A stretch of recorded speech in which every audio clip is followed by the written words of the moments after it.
By show of hands, how many of you ordered something from Amazon in the last month?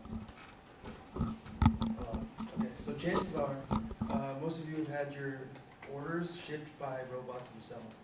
Recently, Amazon has purchased a new company that's leading in robotics, and they have over 15,000 robots which lift and move shelves across their warehouses, and by doing this, they increase productivity significantly.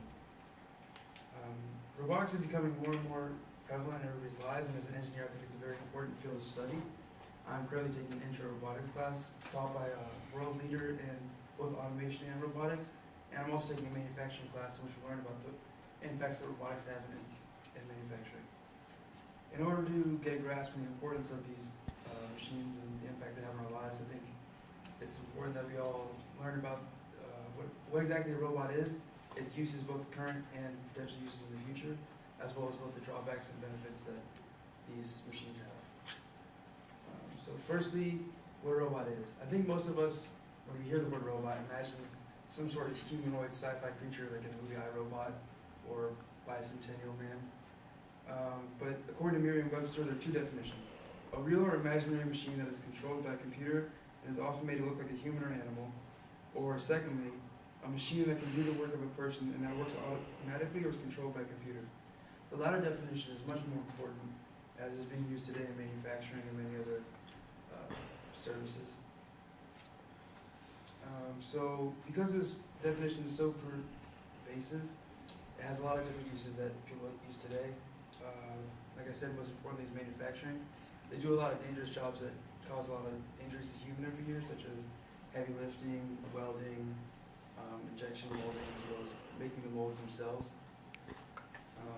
There are also uses in military, personal uses, and space exploration. Recently, SpaceX developed a robot which landed on a comet. Have you guys heard about that? It was pretty cool. Also, the Mars rover is a great example of a robot that is leading the way in space exploration for us. We don't have to send people out there and risk lives. As far as military goes, there are robots that deactivate bombs, so we have to send out people for that either, as well as drones which can drop bombs and reduce casualties on whichever military is using them, as well as uses in surveillance. And for personal use, I think we've all heard of Roomba, which is probably the most important one right now, but that's being developed and improving as we go. Some future uses that robotics are looking forward to include automation in driving, so we can reduce casualties on the road. Google currently has a car that drives autonomously, and I think there's only been one or two crashes, and those have both been caused by other drivers. So already it's making its way towards becoming a real thing. Also, there's nanotechnology, which includes applications in health. Little nanobots can be injected in people to record their like their heart rate and other things. Also, I don't know if you guys have seen that movie Big Hero 6.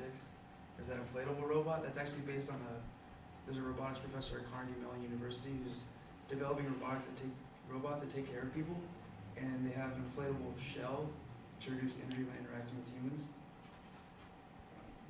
But all these uses both have positive and negative effects in the world. Some of these positive effects include increased safety, as I mentioned, for workers as well as people, such as autonomous driving will reduce crashes significantly and increase speed at which people approach their destination. Increases production speed, which decreases the time it takes to make a part, as well as the cost. So all of us would have cheaper products and a lot more of them, so the price would go down significantly. And the precision in which these robots can make these products is way higher than what humans can do. Some of the negative drawbacks include potential losses of certain jobs. More specifically, these are trade-specific jobs such as welding and metalworking and carpentry. These are trades that have been passed down for hundreds of years, but with the new trend of robotics, a lot of times these trades are useless, so then these people go out of business.